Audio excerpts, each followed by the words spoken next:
ቤተክርስቲያንም እየመጣ ስሙ ክርስቲያንም እየሆነ በየትኛውም እምነት ሊሆን ይችላል። በኦርቶዶክስም ሊሆን ይችላል፣ በፕሮቴስታንቱም ሊሆን ይችላል፣ በካቶሊኩም ሊሆን ይችላል፣ በተለያየው ሊሆን ይችላል። እግዚአብሔርን አምናለሁ ብሎ ነገር ግን አስተማሪውን የሚመስል የደቀ መዝሙር ህይወት ከሌለው ህይወቱ የተለወጠ ሊሆን አይችልም። ስለዚህ እኔ ሳስበው አሁን ምናልባት ብዙ አማኞች ሊሆኑ ይችላል፣ ግን ደቀ መዛሙርት የትኞቹ ናቸው የሚለውን ስንመለከት እዛ ጋር እንግዲህ ልዩነት ሊኖር ይችላል። ደቀ መዝሙር ማለት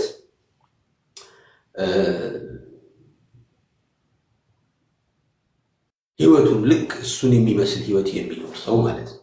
እንዳልከው ደግሞ ይታወቃል እኮ ይሄ ምንም ይሄ አሁን ያልከኝ ነገር እኮ የሚታወቅ የሚባል የሚሆን ነገር ነው። ያው እንግዲህ ህይወታችን ለሌሎች በሌሎች መነጽር አይደለም የምንታየው፣ ሌሎች ስለኛ የሚሉት አይደለም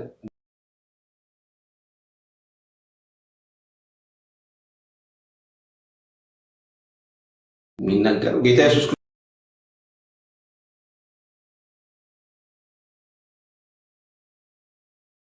ክርስቶስ ራሱ እኮ ምን ብሎ ይጠይቋል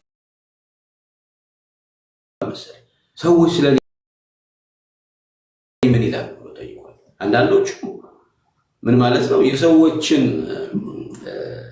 ኮሜንት ጌታ ኢየሱስ ክርስቶስ ስፍራ ሰጥቶታል ማለት ነው። ስለዚህ አንዳንዶቹ ምን ይለዋል? እንደዚህ ይለዋል፣ እንደዚህ ይለዋል፣ እንደዚህ ይለዋል እያልና የሚባለው ነው እና ምንም ልንሸፍነው አንችልም። ስለዚህ የቱ ጋር ነው ያለው ብለን በእኔ አመለካከት ስንመለከት ምናልባት ብዙ አማኞች ሊኖሩ ይችላሉ፣ ግን ጥቂት ደቀ መዛሙርት ሊኖሩ ይችላሉ። ደቀ መዝሙርነት ደግሞ የህይወት መንገድ ነው እና እግዚአብሔር ይርዳል ለማለት ብዬ ነው እና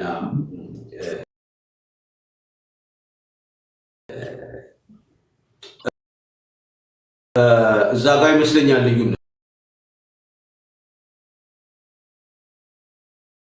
አይዶ ነው። ጥያቄህን በትንሹ የነካው ይመስለኛል። እንግዲህ ይሄ እኔ አመለካከት ነው። ትክክል። እንደውም እንዲህ ስትናገር አንድ ቃል መጣለኝ፣ ገርነታችሁ ሁሉ በሰዎች ዘንድ ሁሉ ይተዋወቅ ይላል እና ትክክል ነው። ሰዎች ስለኛ ምን ይላሉ ነው። አንዳንድ ጊዜ እንደው በሀገረኛው አባባል ጆሮ ለባለቤቱ ባዳ ነው ይባላል የሀገር ሲተረት እና ክርስትና ክርስቶስን መምሰል ነው።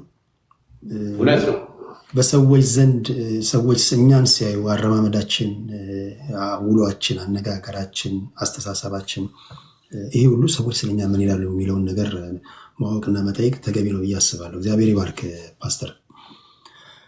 ከዚህ ጋር አያይዤ አንድ ማነሳለ ጥያቄ፣ ብዙ ጊዜ ለወንጌል ስርጭት ሲወጣ ወይም ኮንፈረንስ ሲዘጋጅ ተመሳሳይ ቦታዎችን ኮንፈረንስ የሚደረጉት። የእግዚአብሔር ቃል ደግሞ መከሩ ብዙ ነው፣ ሰራተኞች ጥቂቶች ናቸው፣ የመከሩ ጌታ ሰራተኞችን አብዝቶ እንዲልክ ለምኑት ይላል ማቴዎስ ወንጌል ላይ። ወንጌል ወዳልደረሰበት ቦታ ላይ ወንጌል እንዲዳረስ፣ ለምሳሌ ቲክቶክ ላይ መጣ። ህዝቡ ያለው እዚህ ነው። እዚህ ጋር መጥተው የእግዚአብሔርን ቃል ከጤነኛውም መድኃኒት ከሚያስፈልገውም ጋር አብረው የእግዚአብሔርን ቃል ችለው ታግሰው ማስተማር ሲገባቸው ኮንፈርት ዞናቸውን ብቻ የመምረጥ ነገር አለ እና ኮንፈረንስም ሲዘጋጅ እዚህ ጋር ላቁመና እኔ ቲክቶክ ላይ እንግዲህ አለኝ ቲክቶክ ላይ እንደዚህ ላይ ገብቼ እንደዚህ አክቲቭሊ ማለሳተፍበት ምክንያት አምሶ ቢዚ በእውነት በጣም ቢዚ ስለሆነ እውነት ነው። አገልግሎት ቢዚ ነኝ፣ በስራ ቢዚ ነኝ፣ በትምህርት ቢዚ ነኝ፣ ቤተሰብ አለኝ። እሱን ነው ያ ነው እንትን ያላለኝ እና ቆይ ምንድን ነው እስቲ እንዴ በጣም እኮ በቃ አንዳንድ ቅድም ያልኩትም ኮሜንት ጠይቄህ ነበር አይደል? እና ማለት አንተም ደግሞ ኮምፎርት ዞን ምናምን ስትል ሰማሁና ኮንፈረንስ ይዘጋጅ። አሁን ለምሳሌ ኮንፈረንስ ይዘጋጅ ተመሳሳይ ቦታ ኢትዮጵያ ውስጥ ነው። ለምሳሌ ኮንፈረንስ እሱ ልክ ነህ። ግን አሁን ለምሳሌ ቲክቶክ ላይ ያለው ነገር ለምንድን ነው ሰዎች ይህንን ያክል በጣም የተጸየፉበት ምክንያት? አንደኛ ቲክቶክ ላይ መሰለህ ቲክቶክ ጤነኛውም እብዱም ምሁሩም ያልተማረውም የሁሉም አይነት ሰው የምታይበት ነው። ሁሉም እዚህ ነው ያለው። ሁሉም እዚህ በቃ መንገድ ላይ ዩኒቨርሲቲ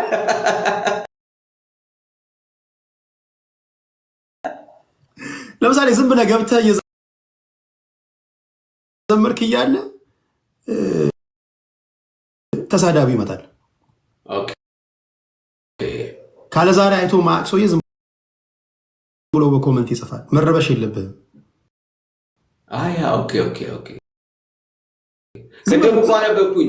አንተ ሌባ የሚል አነበብኩኝ። በቃ እኮ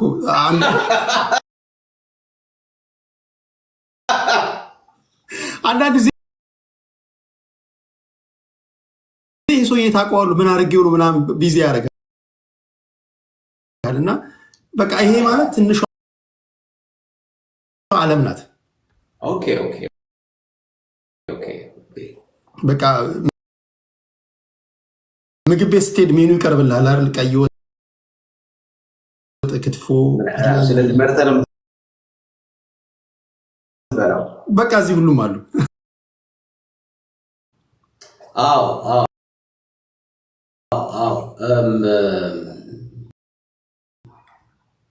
አይ ቲንክ በተወሰነ መልኩ ያው ይሄ ኢንተርቴን የማድረግ ባህል ሳናቀው ወደ ቤተክርስቲያን የገባ ይመስለኛል። ምንድን ነው ኢንተርቴን ማድረግ ማለት? ሰዎች ሊሰሙትና ሊወዱት የሚፈልጉትን ነገር ማቅረብ ማለት ነው።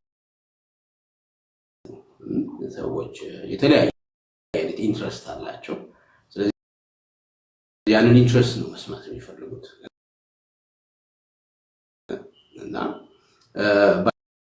ባይ ዘ ዌይ እንዲህ አይነት መጽሐፍ ቅዱስ ራሱ ይናገራል። የመጨረሻው ዘመን አንዱ ምልክት ሰዎች በቃ የሚፈልጉትን ነገር እንዲሰሙ ይሆናሉ። ያንን ብቻ ይፈልጋሉ ማለት ነው እና ስለዚህ ምንድነው ኢንተርቴኒንግ አይነት ካልቸር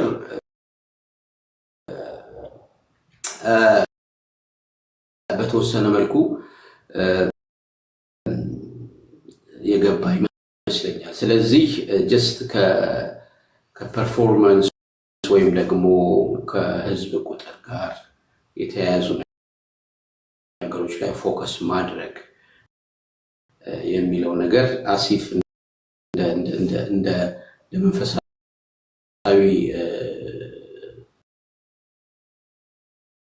ስኬት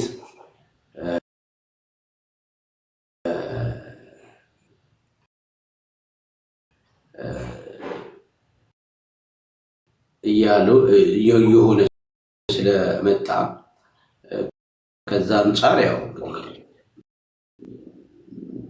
በዛ አንጻር ይመስለኛል እንግዲህ ያው ብዙዎቻችን እንዳልከው ወደ ሌለበት ከመሄድ ይልቅ ወደ ሞቀበት የሚለው ሀሳብ በጣም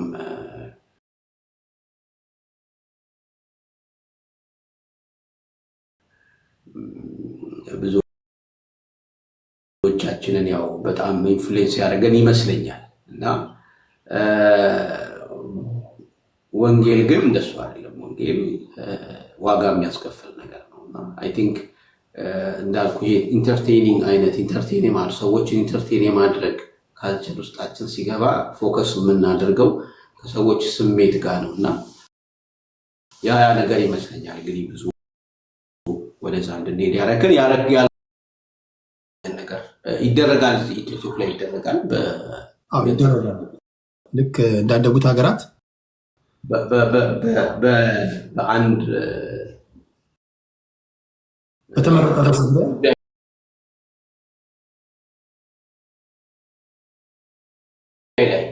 ነው ወይስ ጀስት ኢን ጀነራል?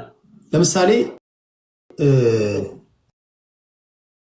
ኢየሱስ ክርስቶስ አብም ወልድም ሆሊ ስፒሪትም ነው የሚሉ አሉ። በእመቤታችን ቅድስት ድንግል ማርያም ዙሪያ ላይ ታማልዳለች አታማልድም በሚሉት ጉዳዮች ላይ ርዕስ እየመረጡ እንዲህ አይነት ዲቤቶች መለመዳቸው ተገቢ ነው ብለህ ታስባለህ? ምንም ማለቴ አንዳንድ ነገሮች ያው አይ ቲንክ ምንድነው መነጋገራችን ዲስከስ ማድረጋችን ተገቢ ነው። ምንም ችግር የለው። ግን የምፈራው ነገር ምንድነው እነዚህ ነገሮች በጣም የረጅም ዓመት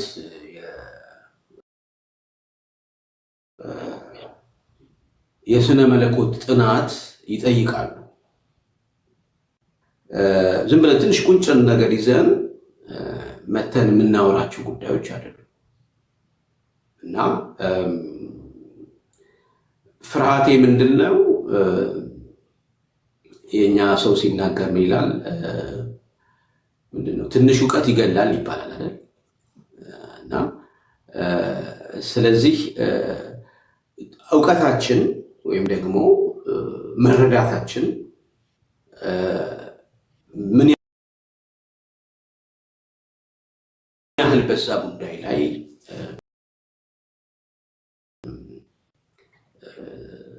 ተዘጋጅተናል፣ ምን ያህል በዛ ጉዳይ ላይ አጥንተናል፣ ምን ያህል በዛ ጉዳይ ላይ ተዘጋጅተን ጊዜ ወስደን አካዳሚካሊ ቢሆን ማለት ነው እና በትምህርትም ደረጃ ቢሆን ምን ያህል ዝግጅት አድርገን። ምክንያቱም ብዙዎችን ይዘን ነው ልንጠፋ የምንችለው፣ እንደገና ደግሞ ብዙዎችን ልናደን የምንችለው። ስለዚህ ምናልባት ከላይ የሆነ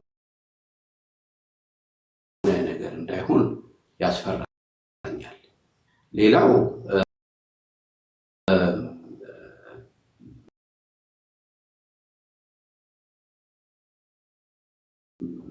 ምንድነው እንግዲህ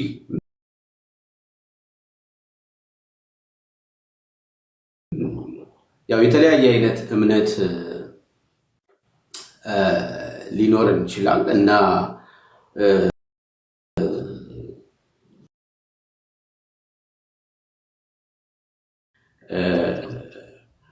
ምንድነው አንዳንዴ በአደባባይ መነገር የሌለባቸው ነገሮች አደባባይ ላይ ሲነገሩ፣ በአደባባይ መነገር ያለባቸው ነገሮች ደግሞ አደባባይ ላይ ሳይነገሩ ሲቀርቡ፣ እንደገና ደግሞ በቂ ዝግጅት የማድረጋችን ጉዳይ ያሳስበኛል። ትንሽ ነገር ይዘን ይሆን ወይ የምንነጋገረው? ምክንያቱም ብዙ መጽሐፍት፣ ብዙ የስነ መለኮት አዋቂዎች ብዙ የጻፉበትን ነገር እኛ ብዙ ያሉበትን ነገር እኛ በቃ አንድ ጥግ ላይ ይዘን አንዷን ብቻ ይዘን ጀስት በቃ በ15 ደቂቃ ውስጥ ያንን ኤክስፕሌን ለማድረግ በአንድ ሰዓት ውስጥ ያንን ኤክስፕሌን ለማድረግ መሞከር።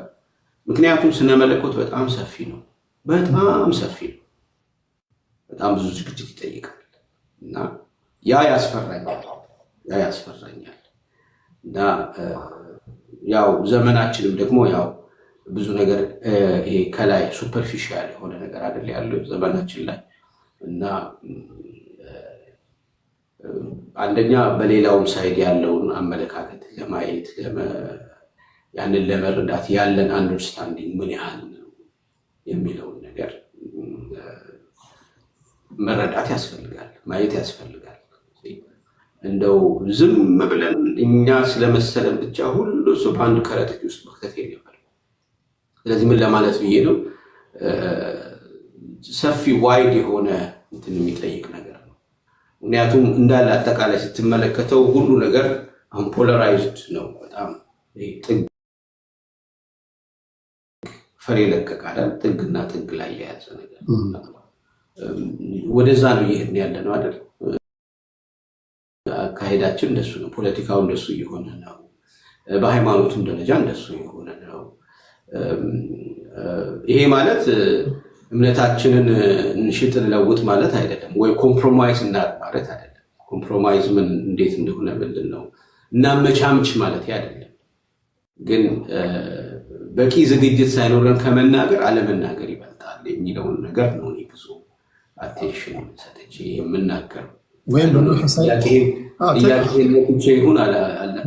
በደንብ ልከው ወይም በመንፈሳዊ ቋንቋ የቃል ሙላት ሳይኖራችሁ ለአደባባይ ላይ ውይይት ባትመጡ። ምክንያቱም አንዳንድ ጊዜ ከምታለሙት የምታጠፉት ሊበልጥ ስለሚችል ያለንበት ዘመን 21ኛው ክፍለ ዘመን ስለሆነ እያንዳንዱ ነገር ሪከርድ ስለሚደረግ ጥንቃቄ የሚያስፈልገው ነገር ስለሆነ ነው። ኦቨሮል ሀሳቡና ሀሳቡን ዝችዋለሁ። አንድ ጥያቄ ላክልና ደግሞ አድማጭ ተመልካቾቻችንን በዝማሬ እንባርካቸዋለን። ከመዝሙር ጋር የተያዘ አንድ ጥያቄ ላንሳ እስኪ። ስንት ካሴቶች አሉ ፓስተር? እኔ እንግዲህ የራሴ ካሴቶች 6 ናቸው። አንደኛው ቁጥር ካሴቴ ከወጣ አሁን 33 ዓመት ሆኖታል። 34 ዓመት 34 ወይ 33 ቆይ ማሰብ አለብኝ በደንብ። እና በኢትዮጵያ 80 በኢትዮጵያ አሁን እንግዲህ ስንት ነን? 2018 ነን አይደል? በኢትዮጵያ 2018 መስለኛው። አንደኛ ቁጥር ካሴቴ የወጣው በ1986 ነው። 86 34 ማለት ነው። 34 አካባቢ ከ2018 19 ልክ ነው። 2018 1986ን መቀነስ ነው። ቀሪው የካሴቱ እድሜ ነው።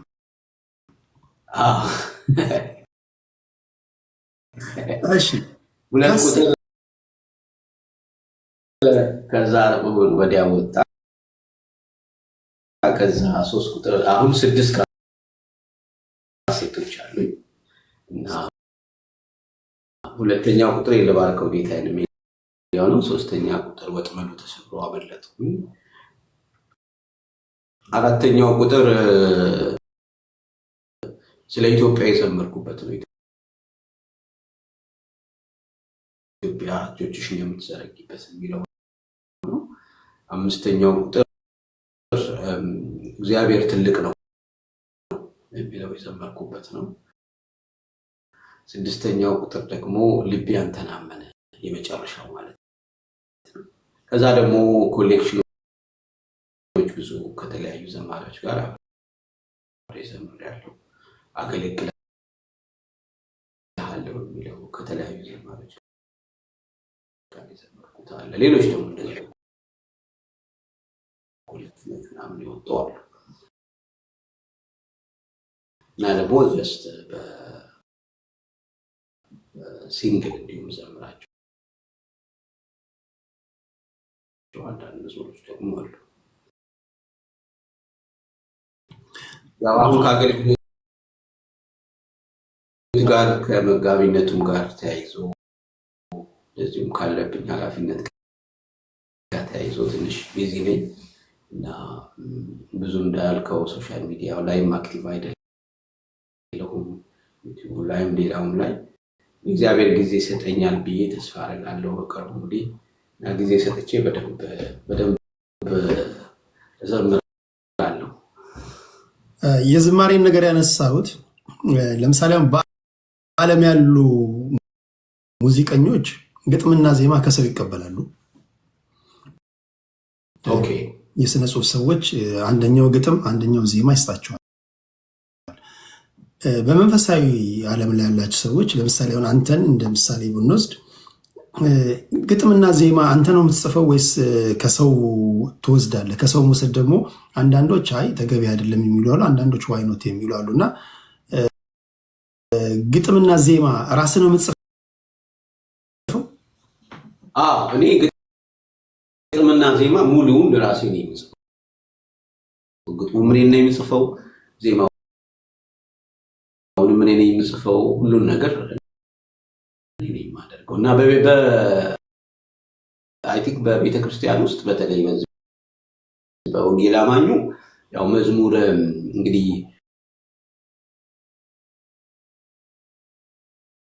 ያለው ባህል ያለው ካልቸር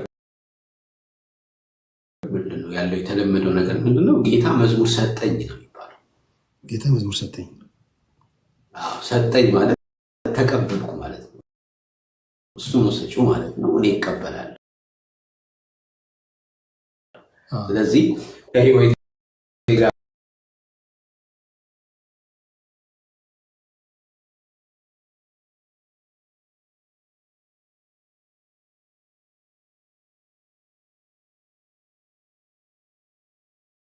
ማለት ነው። ለእኔ መዝሙር የህይወቴ ክፋይ ነው። ልክ እንደ ልጆቼ ማለት ነው። የህይወቴ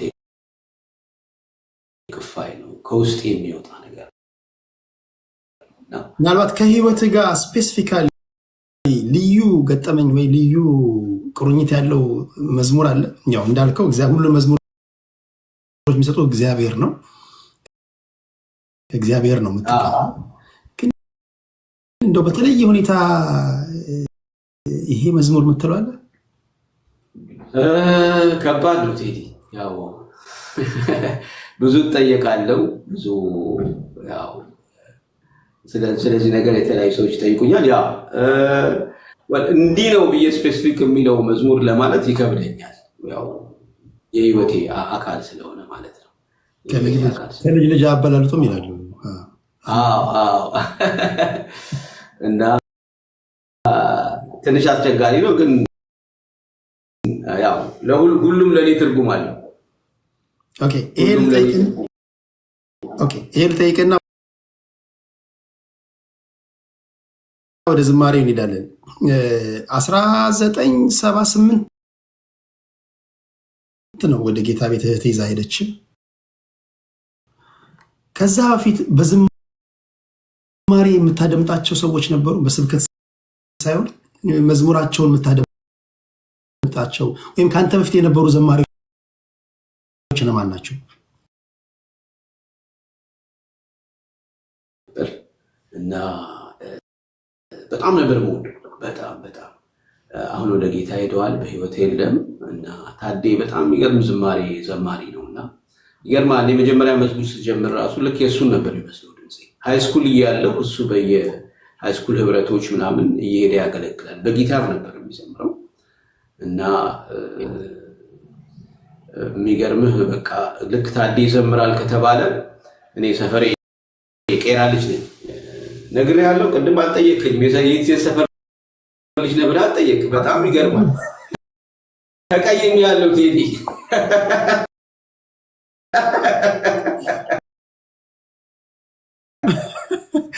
የቄራ ሰፈር ልጅ ነው። እሺ የቄራ ልጅ ነኝ። ከማለት ሁሉ የተለመደ ኢንተርቪው እንዳይሆን ብዬ ነው። የተወለድክ የታደግ ሳይሆን መጨረሻ ላይ ልጠይቅ እና ታዴ የሚዘምር ከሆነ ይገርማል። በቃ በእግሬ ሁሉ እስከ እንጦጦ ድረስ የሄድኩበት ጊዜ አለ። እና ታዴ በጣም ነበር የምወደው። በጣም ኢንፍሉዌንስ አድርጎኛል። አሁን በህይወት የለም። መዝሙሮቹን ሰምተህ እንደሆነ አላውቅም። እንደውም አንድ የእሱ መዝሙር እንዘምር እንጂ ታዴ። ደስ ይለኛል።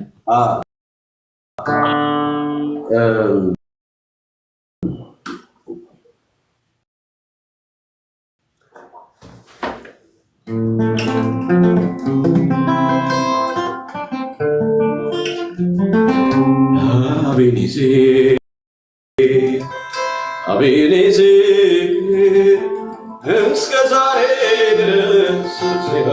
ረድቶናል እንደተለመደ ድንቅ አድርጎልናል ባህሩንም ከፍሎ አሻግሮናል አቤት እስከ ዛሬ ድረስ እግዚአብሔር ረድቶናል እንደተለመደ ድንቅ አድርጎልናል ባህሩንም ከፍሎ አሻግሮናል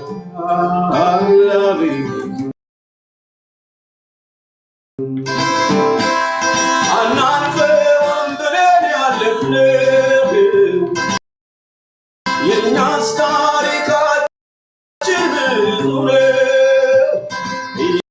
ያለፍን በድል ጎዳና አሸበረቅን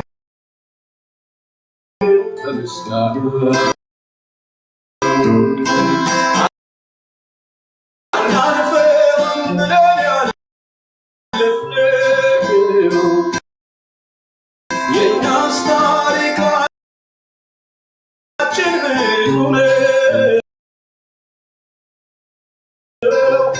ያለፍን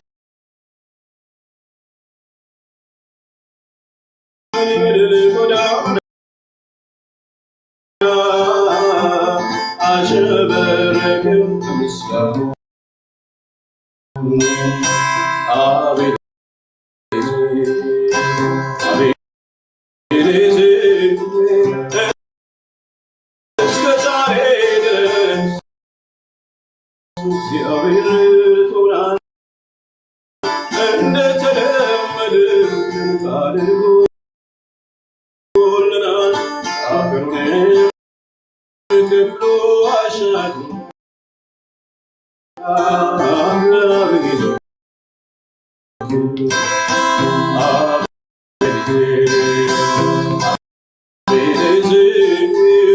እስከ ዛሬ ድረስ እግዚአብሔር ረድቶናል እንደተለመደ ድንቅ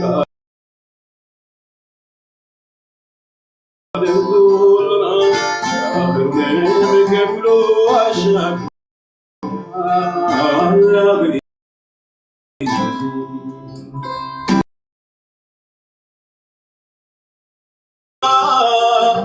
የሕይወት ምንጭ ነህ ለተጠማ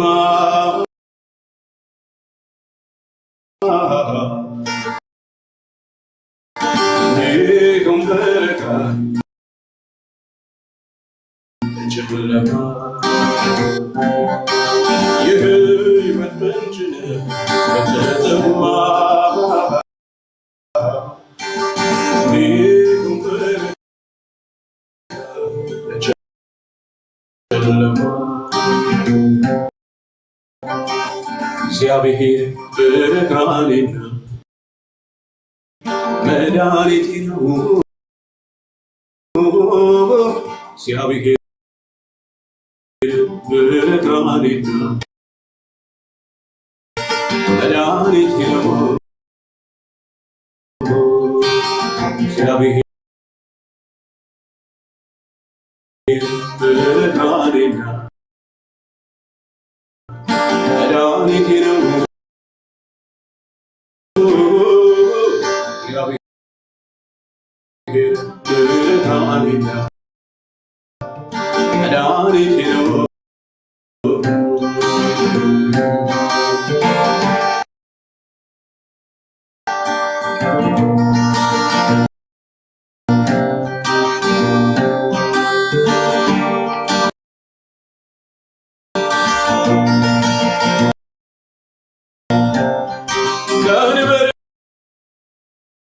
ያከበደው በጫንቃዬ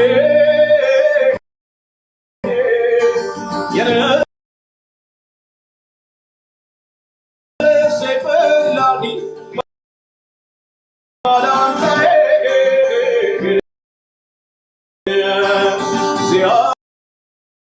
እግዚአብሔር ከቴ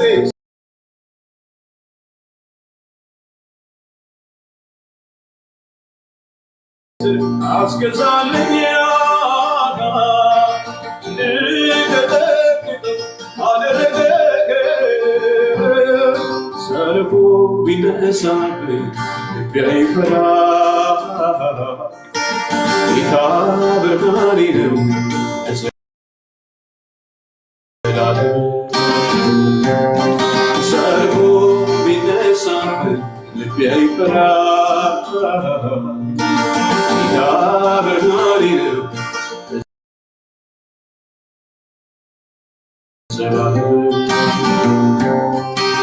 እግዚአብሔር ብርሃኔና መድኃኒቴ ነው እግዚአብሔር ብርሃኔና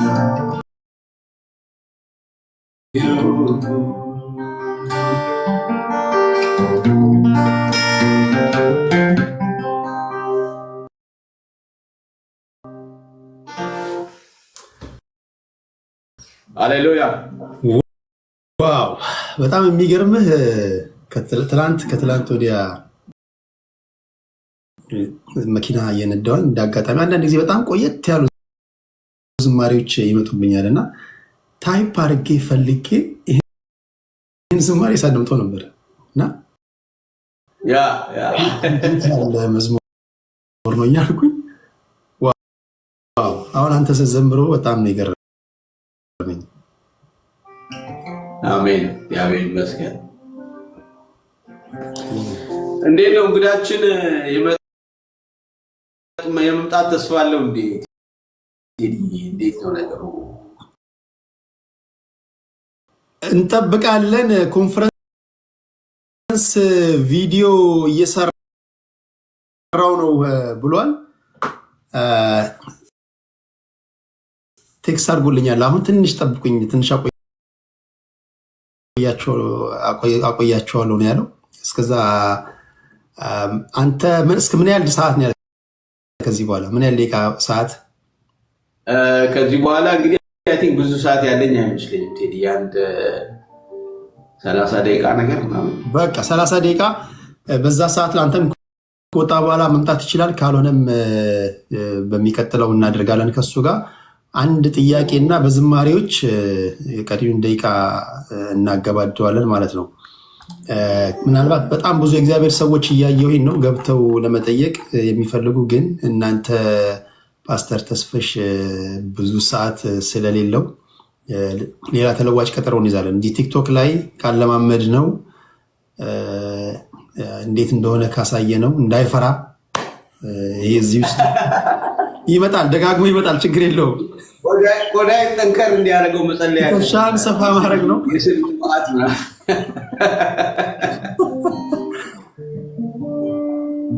ገና ነው የኛ ኢየሱስን እንዘምር ነው እንዴ? ገና ነው የኛ ኢየሱስ ይላሉ። አንተን ጠርቶ ያው ብዙ ይጻፋል። እንግዲህ ያው እንዳልከው ሁሉንም ለመዘመር አይቻልም። ያው ይሳት እንትን ስላለ እና እንዳልከው ለሌላ ጊዜ ክፍል 2 ብለን እንቀጥላለን። ክፍል 2 ብለን እንቀጥላለን። ሁሉንም በአንዴ አንዘምርም። ግን በቃ ከማሰናበታችን በፊት አንድ ገና ነው የኛ ኢየሱስን እንዘምርና ተስፍሽን አክብሮን እንደመጣ አክብረን እንሸኘዋለን። ይሄ መጀመሪያ ነው። ክፍል 2 ይቀጥላል። ምን ይመስላል? እሺ መልካም መልካም፣ እንዘምር። እሺ እግዚአብሔር ይመስገን። ገና ነው የኛ ኢየሱስ ያው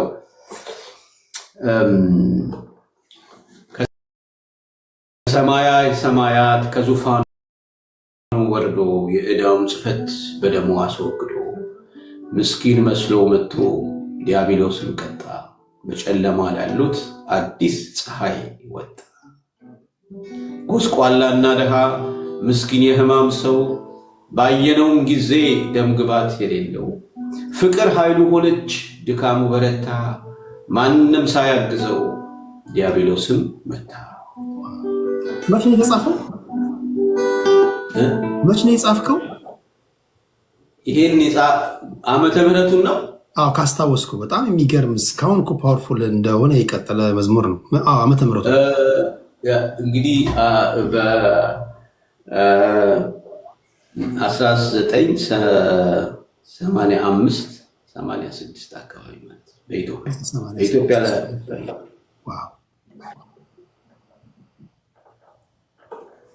ከካሴቶች እኩል አካባቢ ማለት ነው።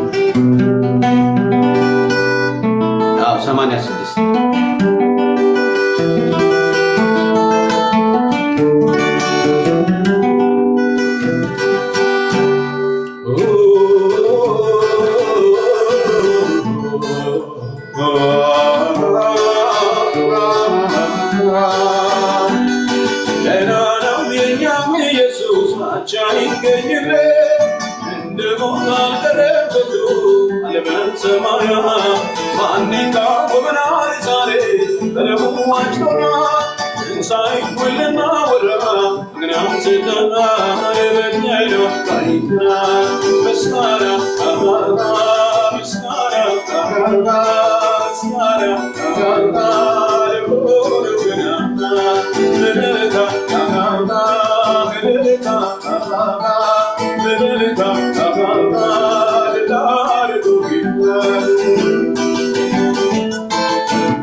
አክብረኝ እኔን ትንሹን ልጅ እዚህ ሶሻል ሚዲያ ላይ አምነህብኝ አድማጭ ተመልካቾችን እግዚአብሔርን ቃል ያለፍክበትን የህይወት ሂደት ለማስተማር የእግዚአብሔርን ቃል ለማስተማር ልምድን ለማካፈል ስለመጣ ከልብ ነው የማመሰግነው። ዛሬ ስለጋበዝከኝ ጊዜ ስለሰጠኸኝ እኔም እግዚአብሔር ይባርክ። ይህን እድል ስለሰጠኸኝ ብዙዎችን እንዳገኝ ብዙዎችን ወደዚህ ነገር ደግሞ እንድተዋወቅ እድሉን ስለከፈትክልኝ በጣም እግዚአብሔር ይባርክህ። አመሰግናለሁ። በዚህ ያላችሁ በእውነት እንጠቀማለን። ከዚህ ውስጥ የምንማረው ነገር አለ፣ የምንጠቀመው ነገር አለ ብላችሁ ውድ ጊዜያችሁን ሰውታችሁ እኔን ለመስማት ጊዜ የወሰዳችሁ ሁሉ በዚህ ያላችሁ ሁሉ በጣም እግዚአብሔር ይስጥልኝ። ቴንኪው። በጣም ነው የማመሰግናችሁ። ጊዜ ውድ ነገር ነው፣ ግን እኔን አምናችሁ እዚህ ቦታ ላይ ከኔ ለመስማት ጊዜ ወስዳችሁ ስለተቀመጣችሁ በጣም ነው የማመሰግናችሁ። እግዚአብሔር ይባርካችሁ፣ ጌታ ይባርካችሁ። ሁላችሁንም በጣም ወዳችኋለሁ። ቴንኪው ሶ ማች። እንግዲህ እግዚአብሔር በረዳይ መጠን እዚህ ቦታ ላይ ያው እንግዲህ ቶሎ ቶሎ እየመጣሁ ድምፄን ለማሰማት እሞክራለሁ። እንዳልከኝ ሁሉ ነገር እዚህ ነው ያለው። ያው እየለመድኩት ነው። ስድቡንም ምናምን አንድ ሁለት ጊዜ ቀምሻለሁ፣ 3-4 ቀምሻለሁ እስካሁን። አንድ ሲስተም ሶሻል ሚዲያ ላይ ቲክቶክ ላይ ስትመጣ እንዳልኩ ሁሉም የዓለም ህዝብ እዚህ ነው ያለው። በቃ መሬት ላይ የምታገኘው ሁሉ እዚህ ነው ያለው። ሳምፕል ተወስዶ የመጣ ሁሉ ነው ይመስልህ። የሚባርክህ አለ፣ የሚራገም አለ፣ ገንዘብ የሚጠይቅ አለ፣ ተጨንቅ ያለው ጸልይልኝ የሚል አለ። ልዩ ልዩ ሰው ነው ያለው። አይታቸው በፍጹም የመጀመሪያው ነገር ብለህ ኮመንት ለመልካም ኮመንቶች ካልሆነ በስተቀር ቲክቶክ ላይ መልስ አይሰጥም። አንዱ ትከሻን የምታጠነክርበት እሱ ነው። ኔጌቲቭ ነገሮች ሲመጡ ኔጌቲቭ ለዛ ምላሽ የሰጡ ሰዎች ብዙ ጊዜ ኔጌቲቭን እየወለደ ደግሞ እየበዙ ይሄዳሉ። በዛው መጠን ደግሞ የሚገርም በጣም የተባረኩ በጣም የተመሰገኑ የእግዚአብሔር ሰዎች አሉ። ኮመንቶችን ደግሞ ማየት ካልፈለግ ያግዟል። የእግዚአብሔር ሰዎች ሞዴሬተር የሚባል ነገር አለ። ኮንትሮል ያደርጋሉ ኮመንቱን። እነሱ ረባሾችን ሚዩት ያደርጋሉ። ግን አብዛኛው 95-98% እግዚአብሔር ያክብርልኝ እዚህ ቤት ያላችሁ በሙሉ ፍቅርና መልካም ኮመንቶችን ያየሁትና ግን ነገ ከነገ ወዲያ ስትመጣ እንዲህ ያሉ ነገሮች ቢገጥሙ ምንም እንትን እንዳትል። ሌላው እዚህ ውስጥ ያላችሁ 4000 ሰዎች እባካችሁ ሁላችሁም አንዳችሁም ሳትቀሩ የተስፍሽን ስም እየነካችሁ ፎሎ አድርጉት። ነገ ላይ በሚገባ ሰዓት በቤቱ ዝማሬዎችን ትምህርቱን እንድትከታተሉ ሌሎች መረጃዎችም ካሉ በዛ በኩል እንድታገኙ። ላይቭ ስትገባ አስቀድመህ ነው የምትናገረው ማለት ነው ወይስ እንዴት ነው? እንዴት ያውቃሉ ሰዎች? እኔ ቴሌግራም ቻናል አለኝ። እኔ ስመጣ አስቀድሜ ነግሬያቸው በቴሌግራም አጀንዳ ጽፌ ነው የምመጣው። ተወያዮቼ አብዛኞቹ ያውቃሉ ባህሪን። ቴሌግራሜ ላይ ሄደው አንብበው የዕለቱን አጀንዳ ሰምተው አንብበው ይመጣሉ ተዘጋጅተው። እንደዛ ነው የማደርገው። አብዛኛው ሰው እንዳገኘው ሰዓት ነው። እኔ ያው ትንሽ ጠንከር ያለ ውይይት ስለማደርግ ነው ብዙ ጊዜ እንዲዘጋጁ ላይቭ የምገባበትን ሰዓት የምነግራቸው።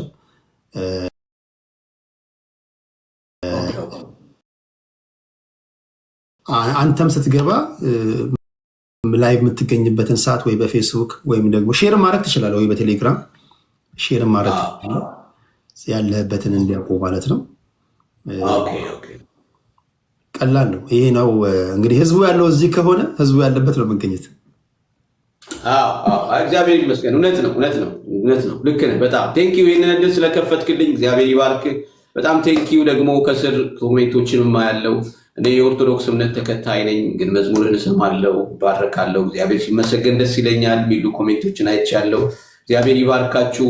የኦርቶዶክስ እምነት ተከታዮች ወገኖቼ በዚህ ያላችሁ ጌታ ይባርካችሁ። በጣም እውነት እኔን አምናችሁ ወንድሜን አምናችሁ ጊዜያችሁን ሰጣችሁ ስለሰማችሁን በጣም እንወዳችኋለን፣ በጣም እናከብራችኋለን። ካለኝ የጊዜ እጥረት አንጻር ያው ልለያችሁ ተገድጃለሁ።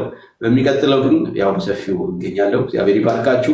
ተባረኩልኝ። ቴዲዬ እግዚአብሔር አክብርልኝ። ፓስተር ተባረክልኝ።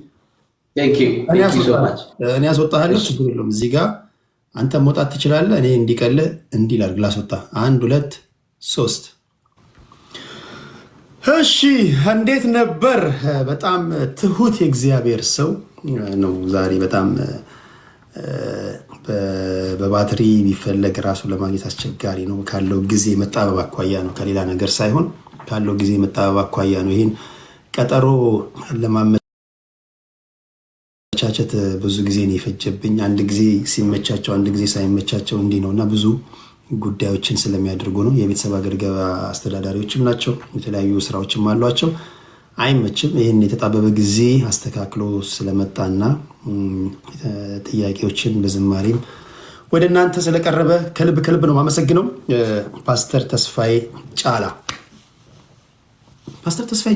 ክብራትና ክብራን፣ እኔ አሁን አድጌ ማለት ነው እኔ አድጌ ተስፋዬ ጫላን አስባችሁታል? እኔ ሳልወለድ መዘመር የጀመረ ሰው እንዴት ያለ ድንቅ ዘማሪ ነው እያልኩኝ የምደነቅበትን ሰው አሁን አድጌ ኢንተርቪው ሳደርገው ለእኔ ትልቅ ክብር ነው። ዋው! ለእኔ በጣም ይገርመኛል። ምክንያቱም ፓስተር ተስፋዬ ጫላን የምታውቁ ሰዎች ይገባቸዋል የምናገረው ንግግር አይደለም። ተከስተም እንደዚሁ ዛሬ እንደሚመጣ ነግሮን ነበር፣ ግን አለመመቸት ነው የጊዜ ሁኔታ። አንድ ስራ እየሰራ ነው ስቱዲዮን፣ አንድ አጋጣሚ ሰዓት ስለወሰደበት ነው። በሚቀጥለው ሁለቱንም እንዲሁ ተነጋግረን ለማምጣት ሙከራ አድርጋለሁ። ትንሽ ሰዓት ወስዶበታል። እንዴት ነበር ቆይታው? አጠቃላይ እንዴት ነበር? ሁሉ ሰላም ነው? በሚቀጥለው